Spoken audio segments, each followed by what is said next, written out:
अगर आप income tax return file करने जा रहे हैं तो इस शो को ज़रूर देखिएगा, क्योंकि इस शो को अगर नहीं देखे तो हो सकता है कि आप कोई ऐसी गलती कर बैठे जिससे आपका इनकम टैक्स रिटर्न जो है वो रिजेक्ट हो जाए या फिर आगे चलकर आपके ऊपर नोटिस आ जाए। तो इससे अच्छा है कि पहले ही एहतियात बरतिए। ऐसे ही कुछ बेहद अहम चीज़ों पर हम चर्चा करेंगे इस टैक्स गुरु के विशेष एपिसोड में, और बाकी जो उलझन होगी उन उलझनों को भी हम दूर करेंगे।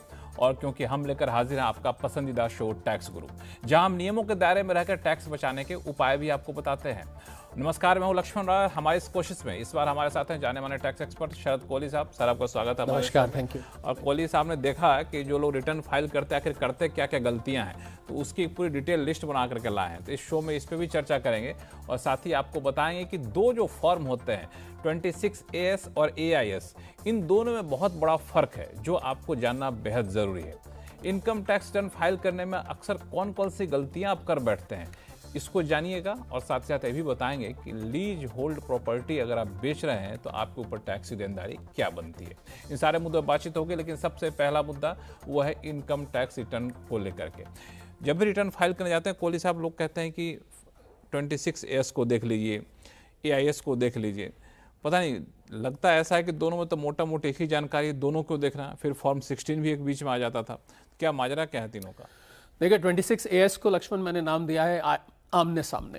आपका आमना सामना हो जाता है। 26 आपके टैक्स से आमना सामना हो जाता है। और AIS को मैंने आसान भाषा में नाम दिया हुआ आईना, इसे समझिए कि AIS दोनों में तो आमना सामना हो ही गया। आईना रखे तब भी आमना सामना हो गया। हाँ, वैसे भी वो मैं बताता हूँ, यही आज फर्क बताना है। तो दोनों स्टेटमेंट्स में लोग फर्क नहीं समझ पाते। दोनों ऑनलाइन दिखाई देती हैं। आप अपने पोर्टल पे जाएं, लॉगिन करें, आपको दिखाई देंगी। तो इन दोनों का फर्क की बारीकी समझनी बहुत जरूरी है, क्योंकि इसका इसलिए जरूरी है लक्ष्मण कि दोनों की एप्लीकेशन अलग अलग है। सबसे पहले तो इशू कौन करता है। ट्रेसिस पोर्टल है जो आपके TDS का ट्रैक रखता है। तो आपको 26AS में आपका टैक्स कितना कटा है, कितना रिफंड है, कितना आपने पे किया है, उस सब का लेखा जोखा आपको AIS, तो उसको इशू करने वाला ट्रेसिस पोर्टल है।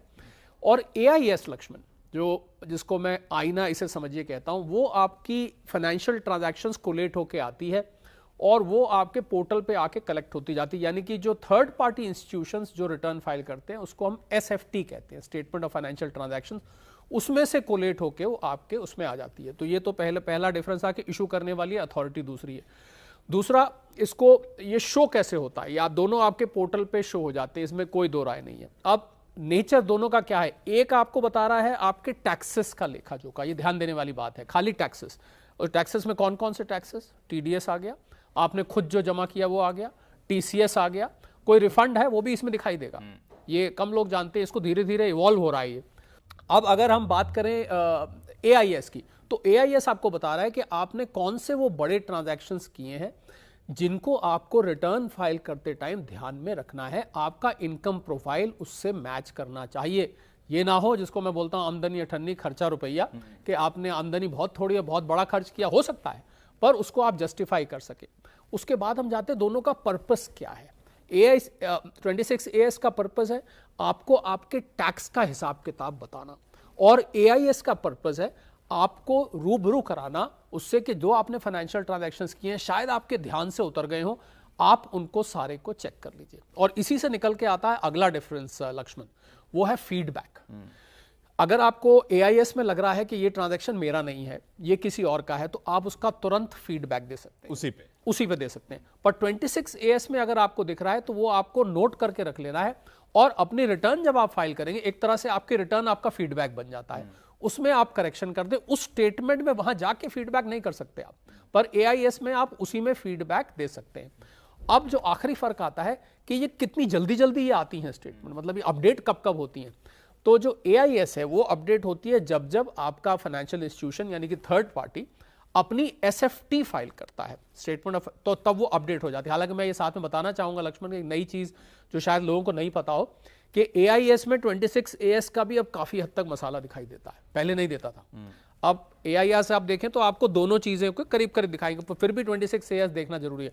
और 26AS कब अपडेट होता है, जब जब क्वार्टरली रिटर्न थर्ड पार्टी यानी कि जिसने आपका TDS या TCS काटा है, तो जब जब वो फाइल करेंगे तब तब ये अपडेट होता रहेगा। इसीलिए अभी जब जैसे रिटर्न की डेट आई, अब तो खैर डेट थोड़ी एक्सटेंड हो गई है, तो लोग जल्दी रिटर्न नहीं फाइल करते, यानी कि 1 अप्रैल को ड्यू हो जाती है तो आप 1 अप्रैल कोई लोग फाइल करना शुरू कर दे, इसलिए नहीं करते हैं क्योंकि टैक्स की इन्फॉर्मेशन अपडेट नहीं होती। जब तक वो अपनी टीडीएस रिटर्न नहीं फाइल करेगा काटने वाला, तब तक वो आपके में रिफ्लेक्ट नहीं करेगा। तो आप जल्दी फाइल कर देंगे तो आपका 26AS, हम लोग इंग्लिश में एक टर्म इस्तेमाल करते हैं लक्ष्मण, ट्रू अप नहीं होता है, यानी कि पूरी तरह से अपडेट नहीं होता है। तो ये बारीकियां इन दोनों स्टेटमेंट्स की आपको समझनी होंगी और दोनों को आपको रिटर्न फाइल करते टाइम जरूर देखना होगा। लेकिन इसमें जो आपने कहा कि मैं ये समझूं संक्षिप्त में कि 26AS का मतलब हुआ आपने जो टैक्स दिया है टीडीएस के थ्रू, टीसीएस के थ्रू, एडवांस टैक्स के थ्रू, वहां दिखेगा जी। AIS आपने जो खर्च किया, मोटे मोटे खर्च, इसका ब्यौरा दिखेगा। बिल्कुल। अब उन दोनों का आमना सामना कराए तो समझ में आ जाएगा आपने कहाँ गलती की। बिल्कुल बिल्कुल। तो इसलिए ये हालांकि आगे चलकर दोनों को मिला देना चाहिए, एक फॉर्म कर देना चाहिए। मुझे लग रहा है कि जब से मैंने देखा कि 26AS की इन्फॉर्मेशन भी AIS में आने लगी है, ऐसा लग रहा है कि अब आगे जाके शायद एक हो जाए। जितने फॉर्म कम रहेंगे, आम टैक्स पेयर्स को दिक्कतें उतनी कम होगी और थोड़ी बहुत दिक्कत हुई तो टैक्स रूल सुलझा दिया करेंगे। जी बिल्कुल। चलिए, अब कई लोगों को फोन हमारे पास आ चुके हैं। सबसे पहले चलते हैं दिल्ली, जहां से एन दास गुप्ता जी हमारे साथ फोन लाइन पर जुड़ चुके हैं। दास गुप्ता साहब नमस्कार। नमस्कार सर, पूरे टैक्स गुरु को नमस्कार सर, पूरे टीम को नमस्कार जी, बहुत बहुत हमारे नमस्कार। क्वेश्चन लेने के लिए। और समय न व्यर्थ करते हुए सर एक छोटा सा सवाल पूछते हैं। 1972 में ग्रेचुटी एक्ट 1010D में 1010 में था सर जी। क्या उसमें कोई परिवर्तन आया है? उसको 20 लाख से 25 लाख कर दिया गया सेंट्रल गवर्नमेंट एम्प्लॉय के लिए, या तो फिर पूरे PSUs के लिए कर दिया गया है? ये जानकारी मेरे को। जी हाँ दास गुप्ता साहब, 25 लाख कर दिया गया है। और मैं ये भी दास गुप्ता साहब को जानकारी दे दूं कि अगर पुराने एक्ट के अंतर्गत आपने 20 लाख तक लिया था और मान लीजिए आपको ग्रेचुटी अब और मिल रही है, तो आप पूरा 25 लाख तक का लाभ उठा सकते हैं। बिल्कुल आपकी जानकारी दास गुप्ता साहब दुरुस्त है। 25 लाख तक का आप ग्रेचुटी वन टाइम होता है, ये एक ही बार आपको मिलता है। आप इसको बिल्कुल सेक्शन 1010, आपने सेक्शन भी बिल्कुल सही बोला है, आप उसके अंतर्गत इस बेनिफिट को ले सकते हैं। सबसे पहले चलते हैं बेंगलुरु, जहां से गौतम कुमार जी हमारे साथ फोन लाइन पर जुड़ चुके हैं। गौतम जी नमस्कार। नमस्कार सर। बताएं क्या सवाल आपके पास? मेरा सवाल है, जो छोटा मोटा जो बिजनेसमैन लोग है जो फोन पे या गूगल पे में मनी ट्रांसफर ये सब करते हैं, तो उसमें ईयरली या मंथली कितना लिमिट है? और वो जो लिमिट है एक्चुअली ट्रांजेक्शन जो दिखा जाए अगर अलाउ करता है हर महीने में 50,000 अलाउ कर सकता है ऐसा बोल रहे हैं, लेकिन 50,000 या 30,000 भी किया तो पूरा साल में 1 करोड़ के ऊपर ट्रांजेक्शन हो जाता है, लेकिन प्रॉफिट या इनकम उतना नहीं होता है। तो हम उसमें इनकम टैक्स का दायरे में आऊंगा क्या नहीं आऊंगा? उसमें इनकम टैक्स का ऑफिस से मुझको कोई इंटीमेशन दिया जाएगा, नोटिस दिया जाएगा, ऐसा आएगा क्या नहीं? मैं फोन पे में, गूगल पे या ऐसे टाइप का UPI ट्रांसफर करने से हम कैसे बचेंगे कुछ इनकम टैक्स का जो नोटिस से? कैसे हम लोग दरअसल इनको डर इस बात का है कि पिछले दिनों आई थी खबर कि इनकम टैक्स डिपार्टमेंट इस पर नज़र रख रही है कितना ट्रांजैक्शन आप करते हैं, ताकि कहीं टैक्स बचा तो नहीं रहे, शायद इसी वजह से कन्फ्यूजन है। देखिए गौतम जी, फ़ोन पे, गूगल पे वगैरह वगैरह जो ये UPI प्लेटफॉर्म्स हैं, ये एक सिर्फ पेमेंट लेने का तरीका है। इससे जो आपके बिजनेस का कैरेक्टर है आयकर पॉइंट ऑफ व्यू से वो नहीं बदलता है, वो वैसे का वैसा ही रहता है। तो अगर आप मान लीजिए 1 करोड़ की ट्रांजैक्शन कर रहे हैं, तो जो आपकी टैक्सेबिलिटी है गौतम जी, वो निर्धारित इस बात पे होगी कि आपका प्रॉफिट कितना है। आपको पता होगा कि अब जो बेसिक एग्जेम्पशन लिमिट है, अगर आप न्यू रेजीम में जाते हैं तो 12 लाख तक है, सेक्शन 87 ले 12 लाख तक के कोई टैक्स नहीं है। और अगर आप ओल्ड रेजीम में हैं तो वही पहले जैसे 2.5 लाख था, वहाँ से शुरू होता है। तो आपका जो पेमेंट किस माध्यम से आ रही है, आप अपनी टर्नओवर कैलकुलेट कर लीजिए, उसके बाद आप अपना मुनाफा निकालिए। आपका मुनाफा अगर टैक्सेबल लिमिट से ज़्यादा है तो पेमेंट चाहे फ़ोन पे पे आए चाहे गूगल पे पे आए, इससे फ़र्क नहीं पड़ता है। टैक्स प्रॉफिट पर लगेगा, ना कि पेमेंट किस मीडियम से आ रही है। तो मैं आपको सलाह ये दूंगा, अपने खर्चे निकाल लीजिए। आप कितने, आपने कहा कि ज़्यादा नहीं बचता है, आप देख लीजिए अगर न्यू रेजीम में जा रहे हैं 12 लाख तक का आपको प्रॉफिट है 1 करोड़ पे, तो कोई टैक्स नहीं लगेगा। अगर 12 लाख से ऊपर जा रहा है फिर पूरा 0 से 4 लाख तक का पहला स्लैब है, 4 लाख के बाद फिर टैक्स लगना शुरू हो जाएगा। मतलब इनको गूगल पे, फोन पे वगैरह से जो भी ट्रांजैक्शन करते हैं उस पर टैक्स देने का कोई मतलब नहीं बनता? नहीं, उस पर टैक्स नहीं देना। मुझे लगता है ये कंफ्यूज हो गए कि ज़्यादा मैं गूगल पे, फोन पे से लूँ टैक्स आपके प्रॉफिट पर लगेगा। तो आप अपना बाकायदा बही खाता जिसको कहते हैं अकाउंट्स प्रॉपर रखिए, जो खर्चा कर रहे हैं उसका हिसाब किताब रखें। आपको पता होगा उसमें प्रिजम्पटिव टैक्स भी होता है आप उसमें फॉर्म 4 के जरिए, सुगम के जरिए आप प्रिजम्पटिव टैक्स लग सकते हैं। पर मूल मुद्दा ये है कि प्रॉफिट पर टैक्स लगेगा। गूगल पे, फोन पे, मीडियम पे पेमेंट लेने से कोई टैक्स का लेना देना नहीं है। बिल्कुल, तो बिल्कुल निश्चिंत रहिए, कहीं कोई आपको टैक्स की चिंता यहाँ पे नहीं करनी है, चाहे कितना भी ट्रांजैक्शन करिए। प्रॉफिट जो होगा वो टैक्स के दायरे में आएगा, वो कैलकुलेशन आप जानते हैं। वहाँ कोई कन्फ्यूजन होगा तो बताइएगा, उसको दूर करने की कोशिश करेंगे। अब चलते हैं दुबई, जहाँ से महेश कुमार गुप्ता जी का ईमेल आया है। दरअसल ये कहना चाहते हैं कि ETF बेचने पर NRI के लिए टैक्स की देनदारी कैसे बनेगी? देखिए, ETF एक्सचेंज ट्रेडेड फंड्स होते हैं, आपको पता होगा, गोल्ड के होते हैं और भी होते हैं। तो एक जैसे जो सिक्योरिटी एक्सचेंज में ट्रेड होती है उसमें जो नियम लागू होते हैं वही ETF पे भी लागू होते हैं। अगर आप NRI हैं तो आपके ऊपर टैक्सेबिलिटी में कोई स्पेशल रेट नहीं है, जैसे कोई भारतीय सिटीजन टैक्स देता है वैसे ही आप देते हैं। 2 साल में लॉन्ग टर्म हो जाता है, उससे कम में शॉर्ट टर्म हो जाता है। आपको पता होगा अब लॉन्ग टर्म में 12.5% टैक्स है।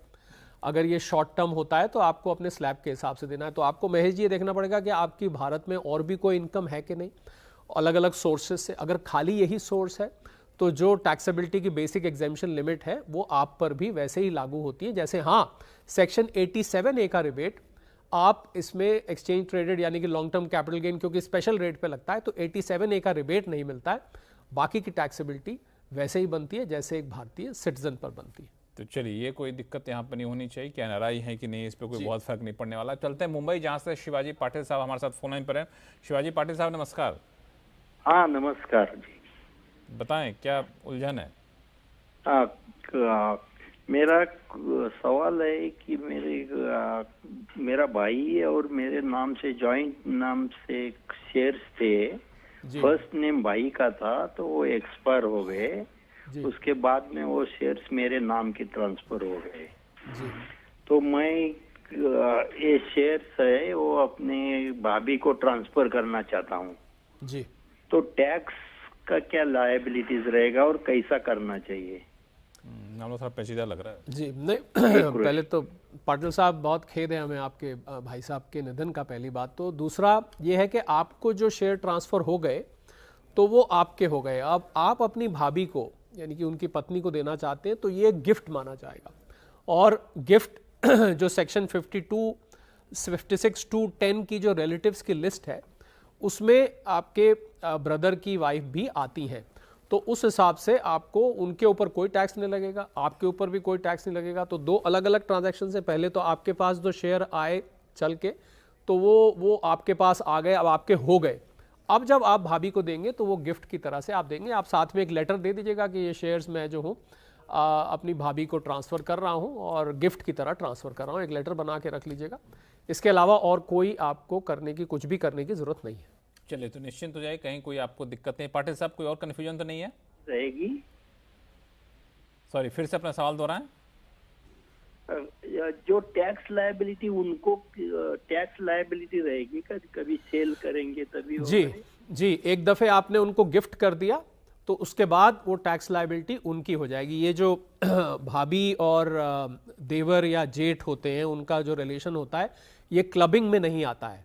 तो इस वजह से जब भी वो बेचेंगी इसको तो वो कैपिटल गेन उनके जिम्मे होगा। एक दफ़े गिफ्ट कर देंगे तो आपका इससे कोई लेना देना नहीं होगा। लेकिन वो कैपिटल गेन कब से बनेगा? जब वो सेल करेंगे। अभी जब ये अपने भाभी को गिफ्ट करेंगे उस एक्विजिशन प्राइस से माना जाएगा कैपिटल गेन्स कि नहीं, शेयर जब खरीदा गया तब से? बहुत अच्छा सवाल आपने पूछा। इसमें जो गिफ्टेड एसेट होता है उसमें cost to previous owner cost मानी जाती है। अच्छा। यानी कि जो इनको भी नहीं, क्योंकि इनसे इनके भाई को आए हैं तो इनके भाई साहब ने जो ओरिजिनल कॉस्ट पे लिया था, अगर वो भाई वाले शेयर हैं तो उस कॉस्ट से हम लेके आगे कैलकुलेट करेंगे। तो ये ध्यान रखिएगा, आपके भाई साहब ने जिस कीमत पर शेयर लिया था वो शेयर आप ट्रांसफ़र करेंगे भाभी को तो कोई टैक्स नहीं बनेगा। लेकिन वो जब बेचेंगी तो उस कीमत से देखा जाएगा कितना कैपिटल गेन्स बनता है, फिर उसके हिसाब से आपको उनको टैक्स देना पड़ेगा। तो ये बिल्कुल साफ हो गया। चलिए, फिलहाल वक्त है छोटे से ब्रेक का। ब्रेक के बाद आपको बताएंगे बेहद ही अहम चीज़, वो है इनकम टैक्स रिटर्न फाइल करने को लेकर के आमतौर पर लोग क्या क्या गलतियाँ कर बैठते हैं जिससे आपको बचना है, कैसे बचना है, ये भी बताएंगे। छोटे से ब्रेक के बाद कहीं जाइएगा नहीं।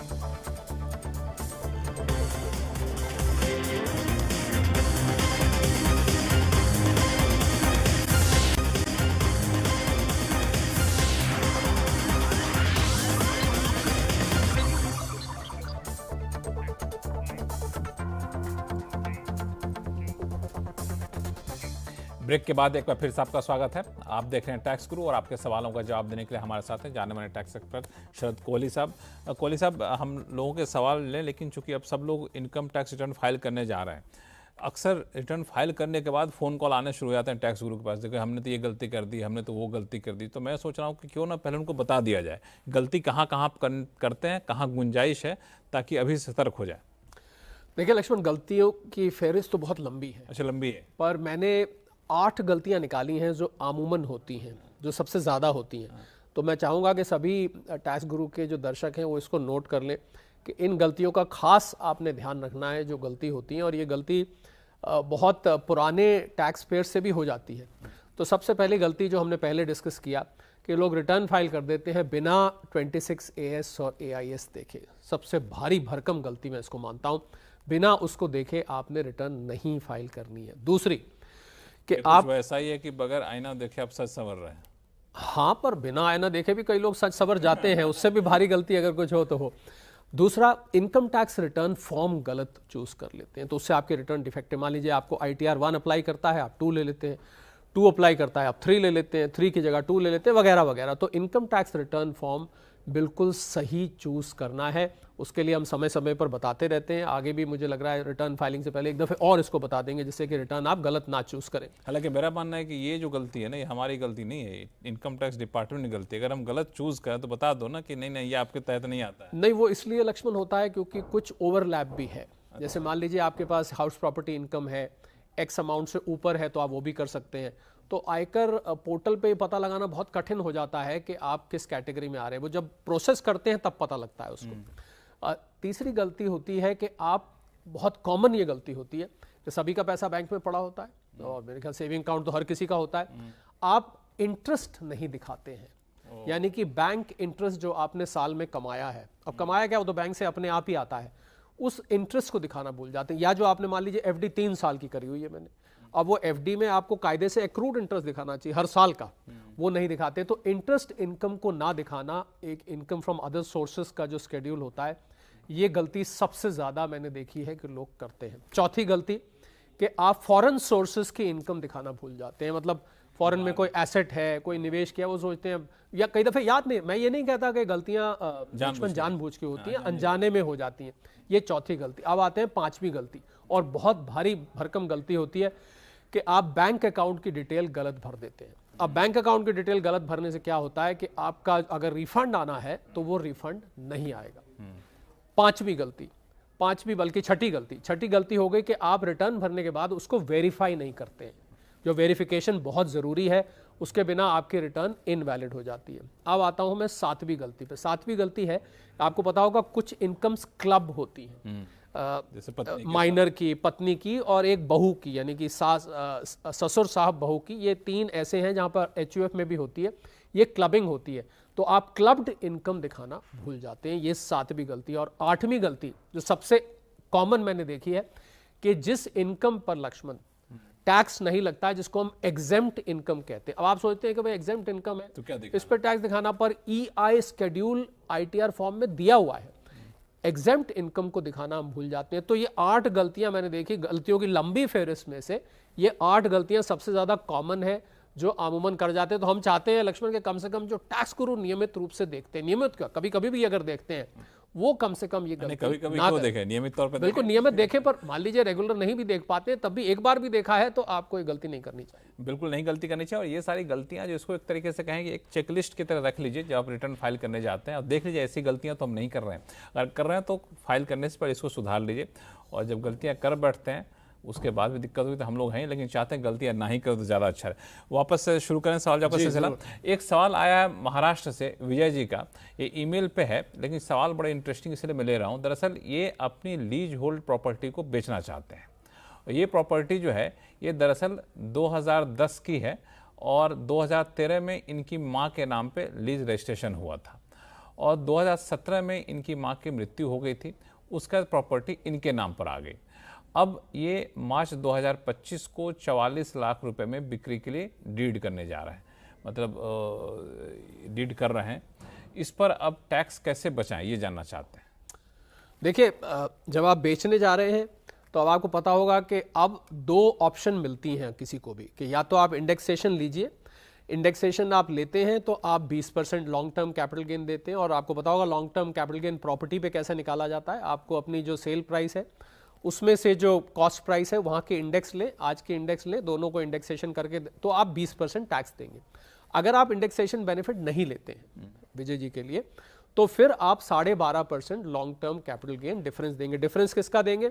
जिस प्राइस पे आपने लीज होल्ड खरीदी थी और जिस प्राइस पे आप लीज होल्ड बेच रहे हैं, सीधा सीधा दोनों को उसमें माइनस कर दें, और जो भी कैपिटल गेन आता है, 44 लाख आपने कहा बेच रहे हैं तो कॉस्ट भी कुछ होगी, उसको इसमें से घटा के 12.5% सीधा उस पर टैक्स दे दें। और मान लीजिए टैक्स नहीं देना चाहते हैं तो आप इसकी जगह कोई दूसरी प्रॉपर्टी सेक्शन 54F के अंतर्गत आप दूसरी प्रॉपर्टी, और मजे की बात यह है कि दूसरी प्रॉपर्टी में आपको पूरा पैसा निवेश करने की जरूरत नहीं है, सिर्फ जो कैपिटल गेन हुआ है, जो इतना मुनाफा हुआ है, उसमें से आप एक कोई दूसरा मकान ले लीजिए तो आपका पूरा का पूरा ये टैक्स बच जाएगा। तो आपको मैंने 3 तरीके, या 20% दें, या 12.5% दें, या कुछ भी ना दें, वो भी आपको बता दिया। ये तो कुछ भी ना दे वाला ज़्यादा चुनना चाहेंगे, तो ये तीनों तरीके आप ध्यान रखिएगा। फिर भी कोई कन्फ्यूजन हो तो बताइएगा। इस बीच चलते हैं कोलकाता, जहाँ से प्रदीप साहनी जी हमारे साथ फोन नंबर जुड़ चुके हैं। प्रदीप जी नमस्कार।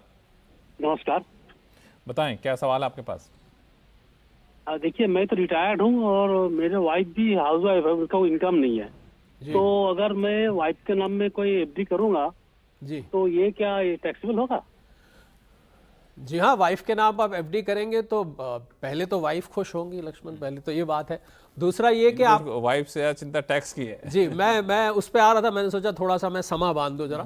तो आप जब वाइफ के नाम एफडी करेंगे, उस एफडी पे प्रदीप जी जो ब्याज आएगा, वो ब्याज सेक्शन 64 एक इनकम टैक्स एक्ट में है, उसमें आपकी इनकम में क्लब हो जाएगा। तो आपने अपनी वाइफ को दिया, वो एक गिफ्ट हो गया, पर ये गिफ्ट ऐसा हुआ जिसकी इनकम क्लब हो गई। पर एक चीज इसमें मैं और बता दूं, इस ब्याज पर जो ब्याज आएगा वो आपकी वाइफ का होगा। तो पहली बात तो आप एफडी करेंगे, ब्याज आएगा वो आपकी इनकम में क्लब हो जाएगा, और ये गिफ्ट भले ही माना जाएगा, पैसे उनके हो जाएंगे, पर इनकम ये आप ही की होगी, ऐसा सेक्शन 64 आयकर अधिनियम का कहता है। साहनी जी कोई कंफ्यूजन? वाइफ का अगर आईटीआर फाइल करता हूँ तो भी वो इनकम मेरा पास में आ जाएगा? जी हाँ, इनकम आप फाइल करेंगे तब भी। अभी मैंने जब हम रिटर्न्स की बात कर रहे थे और रिटर्न्स में लक्ष्मण गलतियों की बात कर रहे थे, तो उसमें एक गलती होती है, उसमें एक इनकम टैक्स रिटर्न में एक कॉलम होता है क्लब्ड इनकम। प्रदीप जी ध्यान से देखिएगा, तो क्लब्ड इनकम भरने के लिए अलग जगह होती है, तो उसमें आपको ये दिखाना पड़ेगा। भले ही वाइफ की आप रिटर्न फाइल करें तब भी ये आपकी इनकम में क्लब हो जाएगा। रिटर्न फाइल करने से क्लबिंग माफ नहीं होती है, ये मैं इनको स्पष्ट करना चाहता हूँ। बिल्कुल, रिटर्न फाइल करने से क्लबिंग माफ नहीं होती, क्लब करने से रिटर्न फाइल करना जरूरी हो जाता है, ऐसा जरूरी नहीं है। हाँ, क्लब करेंगे तो आप अपने में दिखाएंगे, दिखाइएगा उसको। चलिए, उम्मीद करता हूं कि आपका सारा कन्फ्यूजन दूर हो गया होगा। एक छोटा सवाल लेते हैं जल्दी से चंदन जोशी जी का। दरअसल इन्होंने ईमेल के जरिए भेजा है, स्टूडेंट है, 2022 में 5 लाख रुपए से शेयर मार्केट में निवेश शुरू किया था। अब इनका पोर्टफोलियो 12 लाख रुपए का हो गया, अच्छी खासी कमाई हो गई मुझे लगता है, और मेरी कोई और इनकम नहीं है, ऐसा ये कह रहे हैं। ये पैसे इनको गिफ्ट पे मिले थे। हर साल लगभग 2 से 3 लाख रुपए का इनको प्रॉफिट हो रहा है। क्या इस पर इनको कोई टैक्स देना होगा? प्रॉफिट हो रहा है, टैक्स देना ही चाहिए। चंदन जी स्टूडेंट हैं, 5 लाख लिए 12 लाख हो गए हैं, तो बड़ा अच्छा, बड़े इंस्पायरिंग स्टूडेंट लगते हैं। 2 से 3 लाख अगर साल का चंदन आपको हो रहा है तो आपको पहले न्यू रजीम या ओल्ड रजीम आप चूज करेंगे। मेरे ख्याल से आपको न्यू रजीम चूज करनी चाहिए, क्योंकि न्यू रजीम में अब 4 लाख रुपए तक की बेसिक एग्जेम्पशन है। तो लक्ष्मण ध्यान दीजिएगा, ये चंदन के लिए जरूरी है कि 4 लाख रुपए तक की बेसिक एग्जेम्पशन लिमिट में तो लॉन्ग टर्म कैपिटल गेन आ जाएगा, पर 4 लाख से ऊपर अगर कैपिटल गेन होता है तो वो फिर सेक्शन 87A के दायरे में चला जाता है, उसमें ये कवर नहीं होगा। तो इनकी, क्योंकि इन्होंने 2 से 3 लाख बताया है, तो मैं इनको सीधा सलाह दूंगा कि न्यू रेजिम चूज करें, 0 टैक्स करें, और बल्कि हम तो कहेंगे इनको मुनाफा और भी ज्यादा हो कल को, तो आप भले ही थोड़ा टैक्स देना भी पड़ता है तो दीजिए, कोई दिक्कत नहीं। लेकिन ये हर साल जिस तरीके से बता रहे हैं, मुझे लगता है इनको शॉर्ट टर्म गेन भी होता होगा। अगर शॉर्ट टर्म भी हो रहा है वो भी 4 लाख के दायरे में आ जाएगा। तो 4 लाख के दायरे में लॉन्ग टर्म शॉर्ट टर्म दोनों मिला के आपके ऊपर कोई टैक्स नहीं लगा। इसीलिए मैंने, लेकिन आप तो कह रहे थे आप लोग के 12 लाख तक कोई इनकम टैक्स नहीं देना होगा। नहीं, हाँ, आप नहीं, देखिए तकनीकी पेच है, आप पूछा, हालांकि मैं इसको बताता रहता हूं, पर ये अच्छा है, बार बार सबको सुनना चाहिए। जो long term capital gain special rate पे है 12.5%, जो स्पेशल रेट की इनकम होती है लक्ष्मण, वो 87A के दायरे से बाहर रहती है। बेसिक एग्जामेशन में तो आ जाती है, पर स्पेशल रेट के, क्योंकि वैसे रेट तो स्लैब रेट्स हैं और ये 12.5% पे होता है, तो वो 87A 12 लाख मिला, 87A की वजह से 12 लाख है, वैसे तो 4 लाख लिमिट है, तो इसलिए वो लॉन्ग टर्म कैपिटल गेन आपका 87A के बाहर रहने की वजह से उस पर आपको टैक्स फिर देना पड़ेगा, फिर 12 लाख नहीं। तो 12 लाख और फॉर्मूला यहाँ लागू नहीं होगा जो long term short term capital इंसान कमा रहे हैं, मोटी मोटी बात ये है। तो ये रहा आपके सवाल का जवाब। कोहली साहब बहुत बहुत धन्यवाद सभी सवालों का जवाब देने के लिए। टैक्स गुरु में फिलहाल इतना ही। आपके पास कोई भी सवाल हो तो आप हमें लिख भेजिए tax@moneycontrol.com पर, और अपने सवाल के साथ अपना नाम और मोबाइल नंबर लिखना ना भूलें, ताकि ऐसे ही मैं सीधे आपको अपने टैक्स गुरु से बातचीत करवा सकूँ और हर कन्फ्यूजन को दूर कर सकूँ। टैक्स गुरु में फिलहाल इतना ही। देखते रहिए CNBC आवाज़। नमस्कार।